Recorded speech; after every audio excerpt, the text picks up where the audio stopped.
예수님 듣는 TV 집사 파더입니다. 오늘은 2020년 5월 20일 수요일입니다. 오늘은 독서의 내용으로 먼저 시작하지 않고 복음의 내용부터 시작하겠습니다. 오늘 복음은 요한복음 16장 12절에서 15절의 짧은 내용입니다. 예수님께서 제자들에게 이런 말씀으로 복음을 시작하십니다. 내가 너희에게 할 말이 아직도 많지만 너희가 지금은 그것을 감당하지 못한다. 그러나 그분 곧 진리의 영께서 오시면 너희를 모든 진리 안으로 이끌어 주실 것이다. 여기서 진리의 영은 우리가 알고 있는 성령을 뜻하고 감당하지 못할 무엇인가를 성령께서 진리 안으로 이끌어 주실 것이라고 표현합니다. 이것을 통해 성령의 역할을 알 수 있는데 바로 감추어진 것을 드러나게 하며 진리로 이끌어주는 내비게이션 역할을 한다는 것입니다. 그래서 성령께서 어떻게 활동하시는지에 대해 머릿속으로 계속 생각하시면서 오늘 독서를 나누면 좋을 것 같습니다. 오늘 독서는 사도행전의 말씀 17장 15절부터 나옵니다. 그런데 독서의 내용을 더 잘 이해하기 위해서는 17장 1절부터 시작되는 내용을 알고 계시는 것이 도움이 됩니다. 그래서 제가 짧게 설명을 드릴 테니 독서의 내용을 머릿속으로 상상해 보시기 바랍니다. 바오로 일행은 암피폴리스와 아폴로니아를 거쳐 테살로니카에 도착합니다.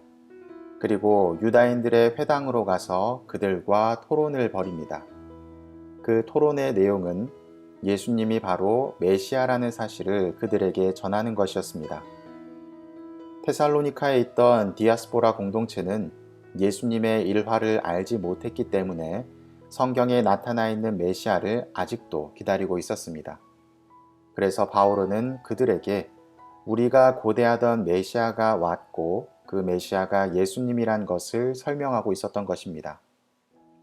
거기서 몇 사람은 바오로와 실라스를 따르게 되고 많은 사람들과 귀부인들이 바오로의 말을 믿게 됩니다.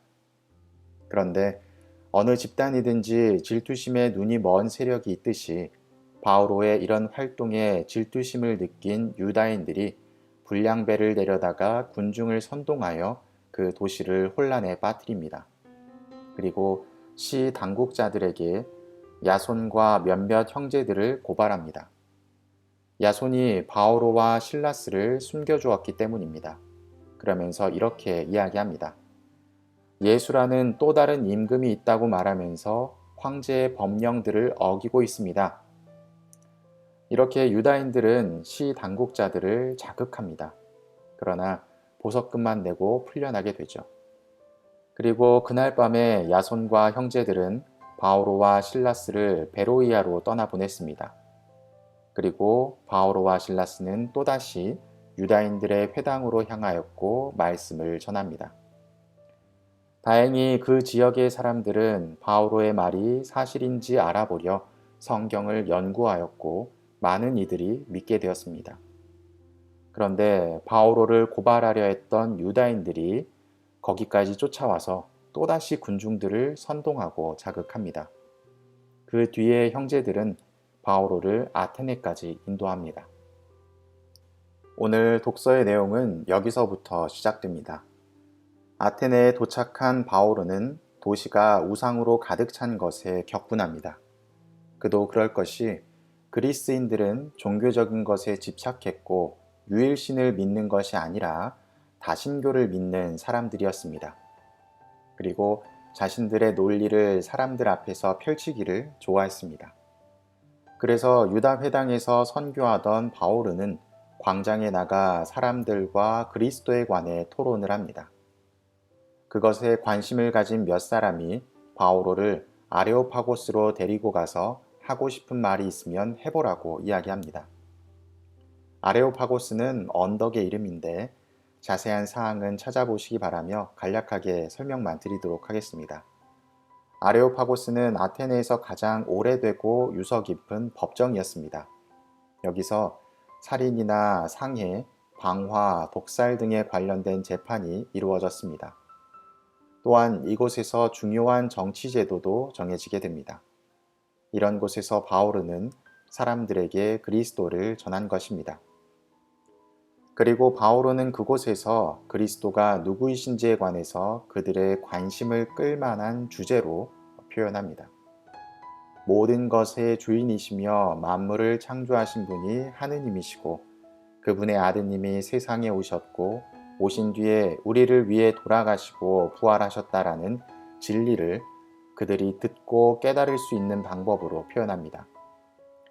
하지만 대부분의 사람들은 바오로의 말에 귀를 기울이지 않았고 마지막 부분에 죽었다가 다시 살아났다는 이야기를 듣고 나서는 무슨 허황된 이야기인가 하며 바오로의 말에 더 이상 귀를 기울이지 않았습니다. 그런데 참 아이러니하게도 이러한 바오로의 일이 있고 시간이 많이 흐르고 난 뒤 다신교를 믿던 아테네는 전 국민의 98%가 그리스 정교회를 믿게 되는 유일신교로 변화되게 됩니다.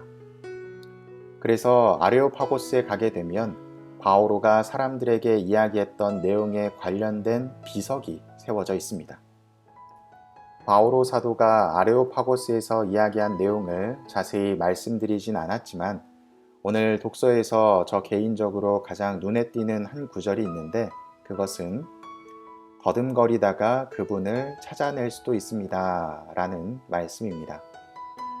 우리는 분명 존재하는 하느님을 어떻게 찾아야 하는지 모르지만 더듬거리는 열심함으로 때론 찾기도 합니다. 그것이 개인의 노력일 수도 있지만 오늘 복음의 내용으로 비춰본다면 협조자이신 성령께서 도와주신 것이 아닐까 생각됩니다. 그리고 그 성령의 활동을 더 잘 느낄 수 있도록 나를 단련한다면 헤매지 않고 하느님을 더 자주 만날 수 있지 않을까 생각해 봅니다. 그래서 성령은 비유하자면 우리에게 필요한 영적인 보청기입니다. 우리는 두 귀를 통해서 다양한 소리를 듣지만 결국 들을 수 있는 것만 듣습니다. 그리고 그 듣는 것이 맞다고 생각합니다. 과연 우리가 듣는 것이 정말 잘 들은 것일까? 하느님의 말씀을 잘 듣기 위해서는 그분의 주파수에 맞추어야 합니다. 바오로의 활동이 누군가에게는 인생을 바꾸는 순간이었을 것이고 누군가에게는 그저 그런 하나의 연설가의 논리였을지도 모릅니다. 바오로의 말에 감탄하며 따랐던 사람들은 구원을 좀 더 일찍 맛보았고 알아차리지 못하더라도 시간이 지난 뒤에 바오로가 활동했던 아테네는 결국 하느님의 뜻으로 가득 차게 됩니다. 우리는 닫혀있는 영적 귀를 열 수 있도록 성령이라는 보청기를 착용해야 합니다. 그래야 들리지 않던 하느님의 말씀이 들리게 되고 그분의 이끄심이 무엇인지 파악할 수 있습니다. 나는 오늘 어떤 말씀에 귀를 기울이며 살아왔는지 돌아보고 하느님의 말씀에 귀를 기울이며 살지 못했다면 더듬거리며 그분께서 내 주위에 마련해 주신 영적 보화를 찾을 수 있는 노력을 기울여 봅시다.